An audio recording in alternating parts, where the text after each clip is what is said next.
If you would like more information about us, please visit our website at cclava.com.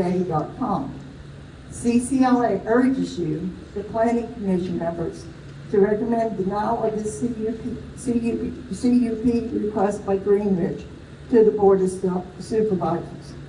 Look beyond the dollar signs and consider the potential damage to our environment. The risk to our generation and generations to come is too great. CCLA will continue to oppose the proposed landfill. Always keep in mind, we're fighting to save our environment. It is the only one we have. Now they say the trash is mostly going to come from West Virginia and Central Virginia, which is bringing it right through the Cumberland Courthouse area. And I don't think that's what y'all thought was going to happen. And I'm representing 1,000 descendants of the Pine Grove community. In an early conversation with Jerry Seaford, he stated, "This landfill will be my legacy project." So let's talk legacy. Legacy, picture this. In 1825, a courageous free Black woman took a bold step and purchased a modest parcel of land for $50, laying the groundwork for generations of our families to be living in Cumberland County. Our ancestors, like my sixth great aunt, Gracie Mayo, are but one example of those who toiled diligently to acquire land that has been cherished and passed down through generations. We are not outsiders. Our roots run deep in Cumberland. Unfortunately, this tradition is a serious risk if we allow a dump to become our new neighbor. My generation and those that come after absolutely refuse to coexist with such a blight on our community. How will the county thrive with an elders-only demographic? Legacy. Now picture it. In 1917, a Tuskegee Rosenwald school opened its doors, committed to educating Black children in our community. This historic 108-year-old institution has been a pillar of learning and a hub of community life.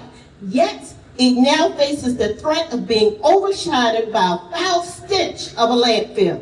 Who would choose to immerse themselves in history and culture at a living history museum when their experience is marred by the offensive odors of waste right in our backyard, are adjacent to Greenridge?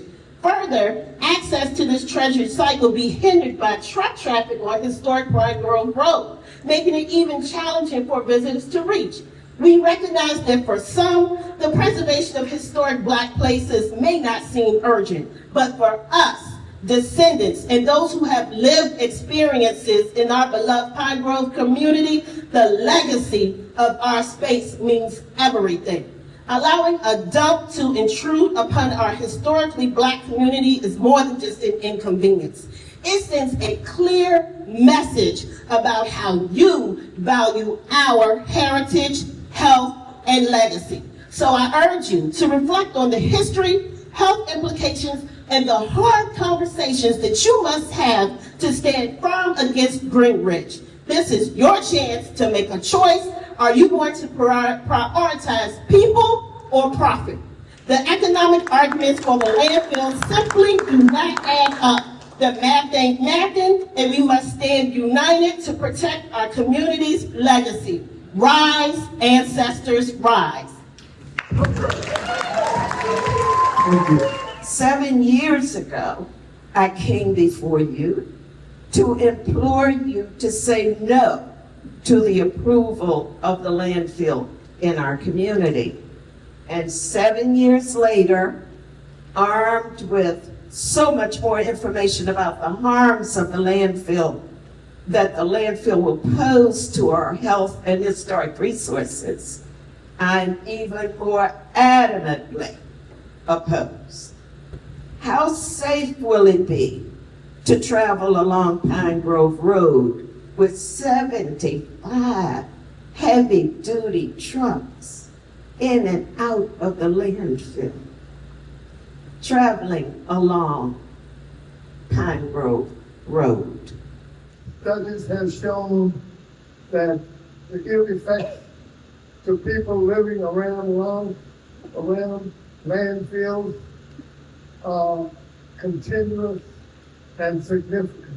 For example, suffering from effect of the eyes, getting the flu, and even recent studies show cancer. When the expense of fixing the wells gets too expensive, they're gonna go bankrupt and leave. The citizens are gonna be here for 1,000 years drinking the water if they can. Why would we wanna take a chance on destroying the environment? Why would you do that? You folks know better than approving this thing. According to DEQ's own statistics, there's plenty of capacity left in Virginia landfills. There's well over 20 years left. So this landfill isn't needed. Greenridge keeps telling us it's needed. It's not. So their plan is initial phase. All their paperwork has got initial phase, initial phase. Once they get their foot in the door, they're going to expand. The other thing is that all of us here, we don't have the capacity to have water for anything other than our wells. So once these liners leak, which they all do, they're not guaranteed. It's going to be a water issue for all of us. And you know who's going to have to remedy that? The county. It's going to cost big money for the county, and it's going to happen. It happens in all of them. The other problem is, the Pine Grove Historic Site, something that we should be proud of in Cumberland. And instead, we're going to have trash trucks going down the same road to access that historic site. That's horrible. It makes the county look terrible. All other landfills in this state have 4-lane access roads. Bringing these big trucks in on a 2-lane road without shoulders is crazy. You're going to have a truck run off the road, if they get a flat tire, they'll turn over. This road is not designed for that kind of traffic. And I can tell you, all landfills leak. They take a lot of time talking about state-of-the-art design, double liners. Guess what? The Titanic was state-of-the-art. This is going to be a blight on Cumberland County if we allow it in for a long time. It's going to poison our air, poison our water, destroy our nature, and destroy Cumberland's finances.